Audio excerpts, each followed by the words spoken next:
Hello and welcome to the second course in Applied Sustainable Ranching. This course is focused on environmental sustainability, and it's my pleasure to teach the first module in it entitled Biodiversity. My name is Tom Dickinson. I'm currently the Dean of Science at Thompson Rivers University, and I have a PhD in biology from the University of Pennsylvania. Over my career, I've studied the ecology of birds and their behavior as the focus of what I do, and I've also taught a variety of different subjects surrounding ecology, environmental biology, and the behavior and evolution of birds. I've taught at University of Toronto, Brock University, the University of Pennsylvania, and since 1989 at Thompson Rivers University. This module's objectives are to do a few things. First of all, to introduce you to some of the concepts and terminology that you'll run into in the remainder of the course. I also want to focus in on what the subject of this module is, which is biodiversity. And it has a variety of different meanings and a variety of different definitions depending on who you ask and what context you're talking to people in it. And finally, I'd like to relate some of the concepts of biodiversity to the ecological sustainability and discuss some of the challenges that ranching faces with regard to this important topic. Upon finishing this module, you should have received the ability to speak and use the vocabulary and skills associated with the ideas surrounding ranching and environmental sustainability. You should also have developed an understanding of the concepts and resources that are needed to build a sustainability plan for a ranch. So let's jump right into it. Here's a diagram. It's not a very sophisticated one, but it's one that I use in a number of different courses over the past several years, and it seemed to be fairly simple but productive. What it does is defines and puts into a pictorial story form, almost like a cartoon, the key ideas that are associated with ecology and the study of ecological systems. It starts at the individual, here shown by a little bunny up in the top middle of the diagram. Individuals are easy to identify if you're talking about animals, a fly, a beetle, a person, but sometimes they're a lot harder when you're talking about organisms like plants or bacteria. For example, in plants, what you can have is individuals that look like they're standalone types of individuals, but they're genetically related by virtue of being a clone of some other individual. So they're genetically identical to that other individual, but functionally, in terms of the uptake of nutrients and other things, a standalone individual. So in this context, think of bunnies, and I'll be referring to things as if they're these standalone entities that respire, they eat, they do all sorts of other sorts of functions like that. Collections of individuals of a particular species in a particular place at a particular time referred to as populations. And populations have more or less an arbitrary characteristic about them because you define the space that you're looking at. So for example, I can talk about all the wolves in Tweedsmuir Park, or I can talk about all the people in Bangladesh, or I can talk about any number of different groupings of individuals. As long as we're talking about the same species and individuals of that species, then we have what we think of as population. And populations are characterized by things like birth rates and death rates, migration rates and emigration rates, and things that are the accumulation of these different statistics about groups of individuals. A species consists of all of the different individuals of a species that are reproductively compatible with one another, and that are separated from other such species by barriers to that free reproduction. So bunnies, as you see in this cartoon, can be in two different populations on either side of a mountain range, for example. But because they can interbreed with one another by virtue of migration from one population to another, are still considered the same species. If you look outside that little dotted circle, you'll see these long-eared bunnies, maybe something like a hare, that are morphologically distinct and are separated from the bunnies in terms of species sense by virtue of the fact that they can't reproduce with one another. So, when you look at bunnies, you can see them separated into different populations. Sometimes those different populations come to have different characteristics that suit them to a particular place, a particular ecology. My best example of that might be like mountain caribou, that could have woodland caribou in the northern part of British Columbia and over towards the east in the Rockies. A particular type distinguishes itself as a mountain caribou. When you look at the ecology of these different animals and the behavior they have, it's very clear that they do things differently and that you couldn't just exchange one for the other.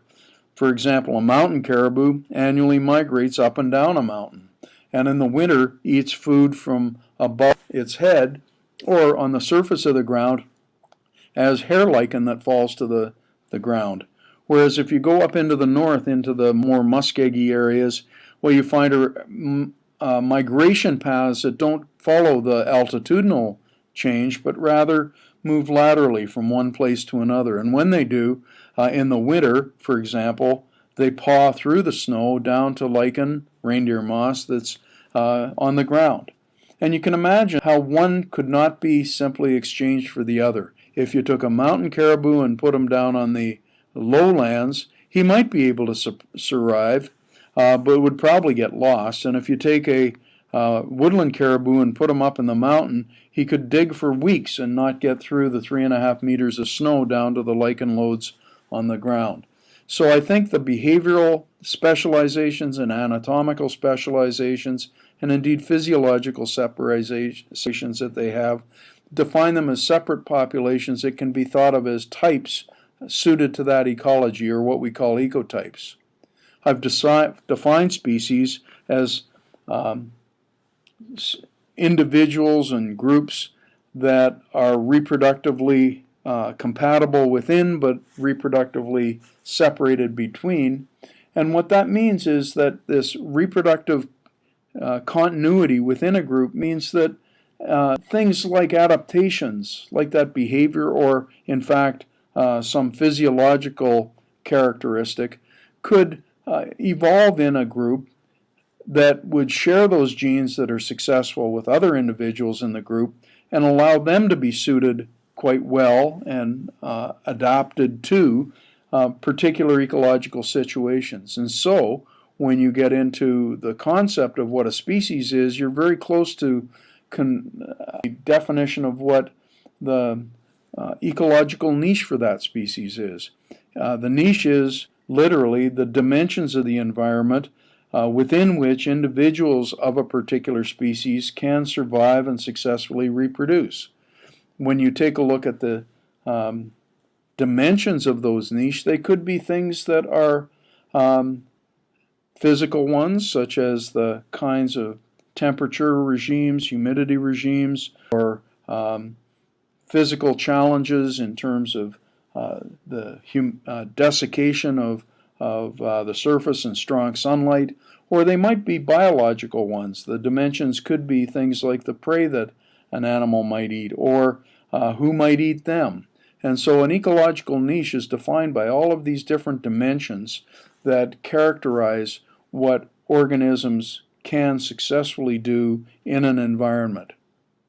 Step, an ecological community, is defined by all of the collections of biological organisms in their different species that interact with one another. And so communities are characterized by things like food webs and chains of interaction from predator-prey to parasite-host to competition to commensalism and cooperation, some sort of mutualisms that might exist where one species acts in the benefit of another species.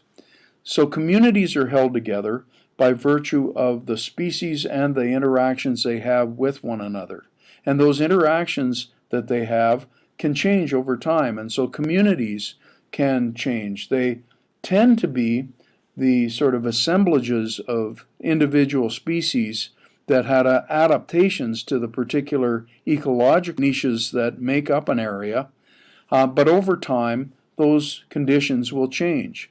And the change in the communities that are occurring over periods of time is referred to as ecological succession.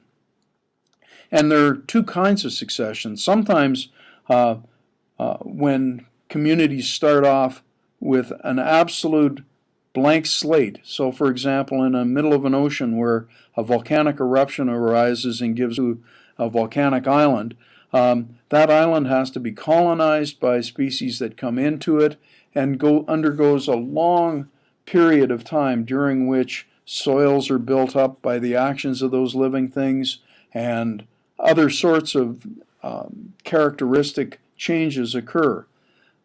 That's usually referred to as primary succession. But you get other kinds of changes in communities that track through time as well, and secondary succession is something that is defined to be following a disturbance. And so if a fire were to come through an area that had an existing community, all of the individuals in that community might be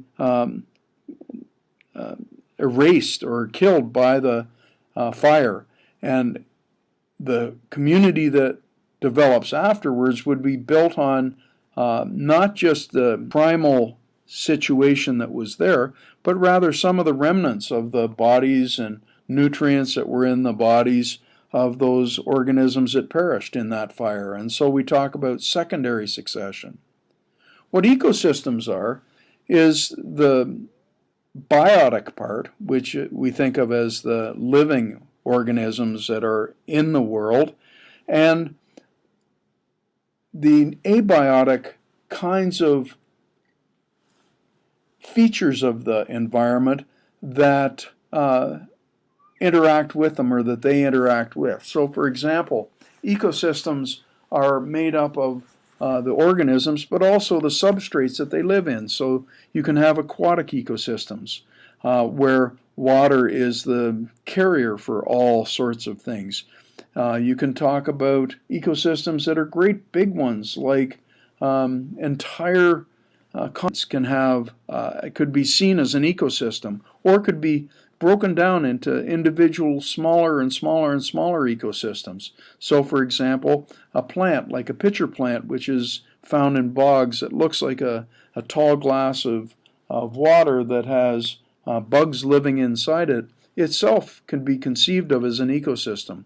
The definition of the ecosystem, an ecosystem, is by virtue of the kinds of flows of nutrients and energies and abiotic materials that flow in and around them. So for example, at the base of all ecosystem functions are going to be things like the inputs of energy that come in, for example in sunlight, and you can get the productivity of the ecosystem being the photosynthesis that plants within that ecosystem produce. That through the communities that live in those ecosystems, that nutrient will flow around. The energy that was captured in the bodies of the plants will flow around through herbivores and carnivores up to the top of the food chain. And at the same time, you'll get exchange of nutrients within that ecosystem as well, so that you'll get things like carbon in the form of carbon dioxide being breathed in by animals and fixed, or breathed in by plants and fixed into the tissues of their body. And then later, when either the plant is burned or decomposes, that carbon dioxide and the carbon will replenish itself in the atmosphere. And nutrients flow around in these cycles that go from one compartment or source to another compartment or a sink. And so that what you will find is that nutrients make these transits within ecosystems in predictable ways, that at any point in time, most of the nitrogen in the world is tied up in the atmosphere in the form of nitrogen gas, that periodically it comes to roost after lightning storms or the action of bacteria in the form of nitrites and nitrates that live in the soil, and that those nitrates and nitrites can be used up by bodies of animals that sometimes are plants, and that animals plants, and that the breakdown products of the nitrogen that was fixed into their bodies will end up in things like ammonia that will then again be reconverted in soils into the form of usable forms of nitrogen for plant growth. So the concepts that we've just talked about in terms of individuals, populations divided into ecotypes that make up species that live in ecological niches, that interact to form ecological communities, and that over time undergo ecological succession, and that when combined with different kinds of abiotic forces and materials make up ecosystems through which energy and nutrient cycle, we have a pretty good idea of how organisms fit together in the world. And ecology is the study of organisms in their biotic environment.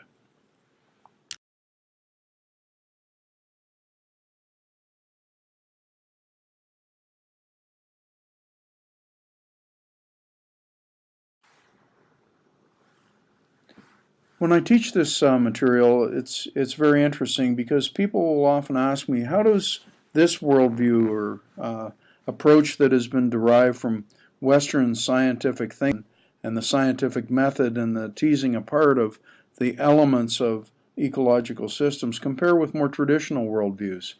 And as I sit back and reflect on that, it's very interesting because when you think about things at the very highest level of this Western ecological view, what you see are living things in the physical world that are interrelated to one another by processes that bind them together through the interactions they have both with other organisms, with the physical components of water and air in the world, and that living things are therefore interdependent upon each other for survival.